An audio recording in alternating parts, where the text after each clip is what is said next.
Hi guys, welcome to another skiff shootout. Today I will compare 3 more designs that were suggested by you. 2 of them were suggested quite a lot, and another one I consider it's a wild card, but I think it's worth it. The Spindrift, the Saturday Night Special, and the Mebo 12. I hope it's how you pronounce Mebo, whatever. I will also quickly score the Goat Island Skiff, since you guys seem very curious about it. And to be fair to other designs and other designers, I will compare the original Goat Island Skiff design and not the one I modded. So let's get down to it quickly. And again, scores are 1 to 5, 5 being the best. Starting with the Goat Island Skiff. Simple to build. The plans are very clear and concise, and the construction method is simple enough for a first build. Cheap to build, 6 sheets of plywood, no glass apart from a couple of yards for the foils, make it quite cheap, so that's good score on that one.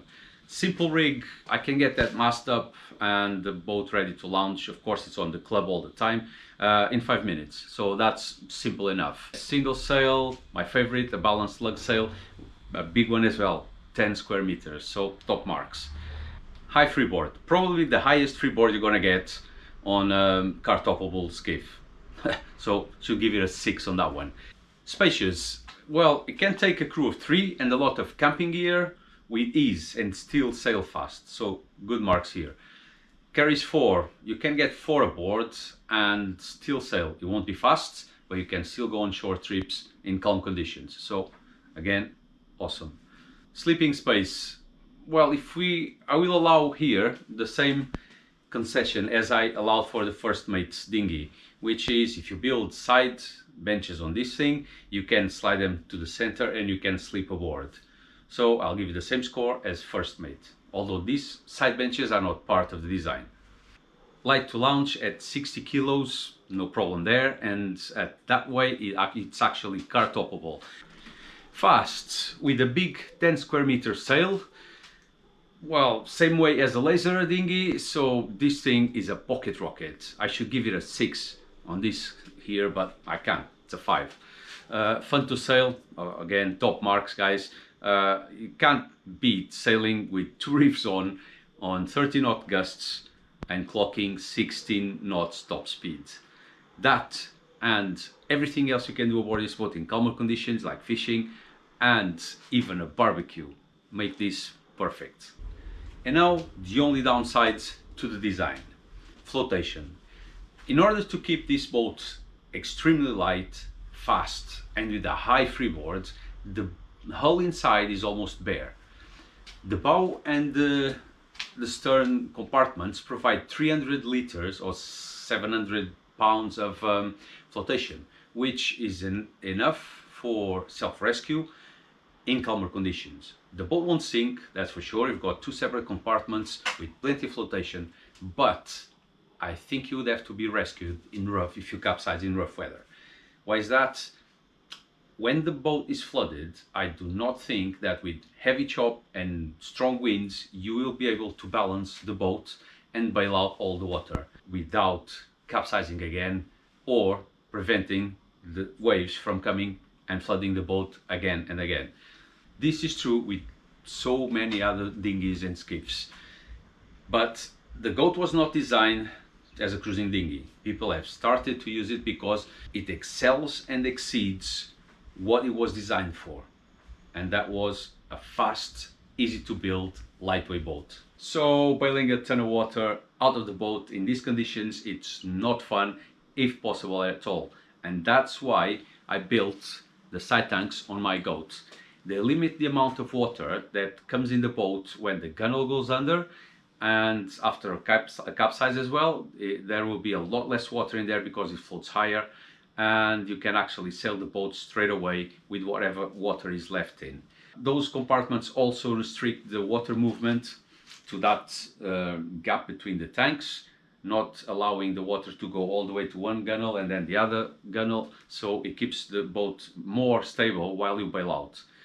Unfortunately, this is not part of the design, and I don't even know if you can build these long side tanks and still keep the Goat car toppable. So can't give you a good score on this one. Still, as you can see, it beats the previous champion of the first round, which is the Jimmy Skiff 2. And if I could give 6 on some of the requirements to the GOAT, which it actually deserves, it would smoke them. Next, the Spindrift 11, and this is similar to the slightly smaller Duckwork Scout, which has been mentioned a lot as well. But since I can't find plans for sale for the Scout, I will not feature it on this here. But the arguments I'm going to point out for the Spindrift are very similar to what I would do for the Scout. So the Spindrift does look simple to build, no problem there. Costs, I don't know, I can't find any material list, but I'm gonna point to 6 sheets of plywood. I did find a video from last year with detailed costs for the Spindrift, and that was about 2,000 euros complete with sales and everything. So it's about average for a small dinghy. Okay guys, run time. Again, I'll ask the designers and website selling plans, please provide the basic material lists as well as the relevant specs so we can make an informed decision on what boat to build or what plans to buy. You don't need to tell me every bit of wood that goes in the construction of the boats, but number of sheets, plywood sheets, gallons of resin, glass cloth, if any, cubic feet of lumber. Go on, these are basic information that we need to know before we buy it. Same with the basic specs. Length, beam, weight, sail area, payload, freeboard, built-in flotation. This should be there too. We need to know all this stuff before we decide which boat we want. End of rant. Back to the Spindrift then. Simple rig. It looks simple, yes, not versatile though. And let me explain. Sleeved or luff zippered sails can't be quickly lowered while you're on the boat sailing, or even if you stop for a bite or to rest a bit, that thing will be flapping about, noisy, and it's really not my cup of tea. Also, the reefing is very limited on these sails because if you have a sleeve, you either have mast furling, which is not the case here, or you have a little bit without a sleeve, which you can put one slab reef in. It's not versatile, guys. It's not something I would choose. The sleeved sails should be left for racing dinghies, not cruising dinghies. Freeboard, well, so that is alright for a small dinghy. Spacious, not that much. It's only a very small dinghy. Carries 4, I don't think so. Sleeping space with the center case right in the middle of the boat and it being small, I don't think I can sleep there. At just 60 kilos it's light to launch, no problem there, and this is the reason why I chose the Spindrift 11 and not the 12, which is over 60 kilos, so not car toppable. Fast, well, the hull does have nice lines and it's said to be lively, but I don't think it will be that fast. Surely not the 12 knots top speed I'm looking for. Fun to sail? Well, probably. Lively little boat, who knows. Flotation. If not building the nesting version, you can build full-length side tanks, which will add a lot of flotation, meaning that it shouldn't have much water left in the boat after a capsize, so good scores on that one. This makes the Spindrift the lowest score so far against my wish list. Don't get me wrong, this is a great little boat, it has thousands of hulls sold already, but it's just not what I need at the moment. Saturday Night Special, a boat by John Welford, needs no introduction, it's a great design. Building wise, I would put it somewhere in between the RG15 and the Goat, so a 3 I would say.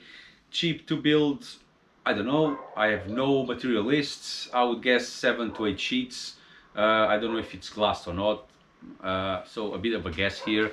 Simple rig and single sail, top marks with a huge balanced lug sail just like the Goat. High freeboard with the presence of the side decks, top marks on this one too. Spacious, 14 feet long and almost 6 feet beam. It is spacious indeed, and it can carry 4 on short trips just like the Goat, I'm sure of that. Sleeping space, it does look like two people can sleep there, one on each side of the centerboard. I'm not sure on that, don't quote me on this, but it does look like it. So I would say good marks on this one. Easy to launch, well, at 90 kilos, I will put this at the same score as the RG15, which unfortunately makes it not car toppable. Fast, it sure is a fast boat. It's actually set to reach planning speed with crew and loaded with gear, so I guess to be fast. Fun to sail, it probably is, because it's a well-balanced boat and it's fast again. Flotation, not sure if it will reach the 600 liters I'm looking for, but yes, more than adequate flotation to be self-rescued. No bailing. Unfortunately, there's too much water left in the boat after capsize for what I want, although the boat does seem stable while you're bailing, so that's not too bad. And there you have it. Great score for John's design, a great boat indeed. Unfortunately, car toppable is the main requirement for this new build, so Saturday night special will not move on to the final shootout. And for last, the wild cards, but in my opinion a very strong contender, and that's the Mebo 12. I hope I'm not butchering the name. Mebo 12, yes, you heard it right. I didn't know this design was suggested by you guys. I had a look at it and I loved it. By the way guys, if you find this content useful, give this video a thumbs up and subscribe to the channel so you don't miss the next videos. Also, if you want to help me with the build, you can always buy me a cup of coffee. Link in the description below. Every little cup helps. So let's start this one then. Simple to build. It can be built in the nesting version or the standard version, which is the one I would build, the standard one. I would rate it maybe the same as the Saturday night special in complexity or building wise. Cheap to build, around 7 sheets of plywood, some glass, which just puts it around average score on this one. Simple rig, well, it's got two options: sloop rig and a cat rig with mast furling system. None of them is my favorite, to be honest, so sticking to the criteria of only one sail, we will choose the cat rig. It's not as easy to build as a normal mast, a standard mast, because this one has roller bearings for the furling system. I guess you save on the reefing stuff, lines, but not really my thing. Also, I don't think this is an advantage, the mast furling system, because the more you reef or the more you furl, the more you're shifting your sail area forwards, creating lee helm. So not my cup of tea at all. Single sail.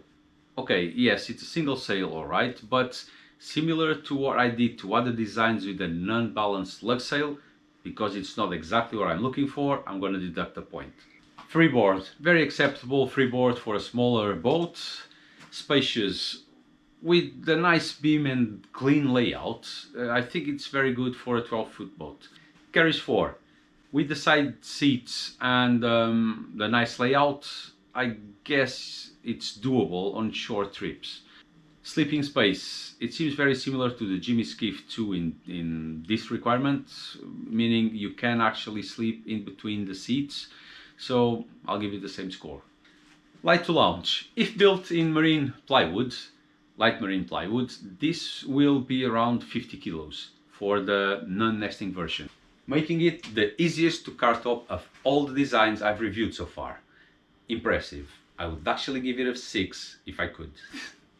Fast. I don't know how fast it will sail, but the sloop rig has 8 square meters of sail and the cat has 7 square meters, which is a bit more than the Jimmy Skiff, so to be consistent I'll have to give it a 3. But I can just imagine this thing with 8 square meters of balanced lug sail. Top. Fun to sail. With such lightweight and a bigger sail than the Spindrift and the Jimmy 2 Skiff, I'll have to give it a 4. Flotation, it has plenty of it, and the long side seats plus the bow compartment, I'm pretty sure this will surpass the 600 liters I'm looking for. So top marks on this one. No bailing. Well, with those seats and that much flotation, there shouldn't be much water left in the boat after a capsize. And this is an amazing score for this design. and it will move to the final shootout, where it will compete against the Jimmy Skiff 2 and 2 other designs I had pre-selected from the start. Once again, these are all great boats, guys, and these scores are only my interpretation of the designs and the available info on boats that I have never sailed before. If you have a different view on any of these designs, or if I showed you some wrong info, please let me know in the comment section below. And that's all for now. Stay tuned for the next shootout, and I'll see you next week.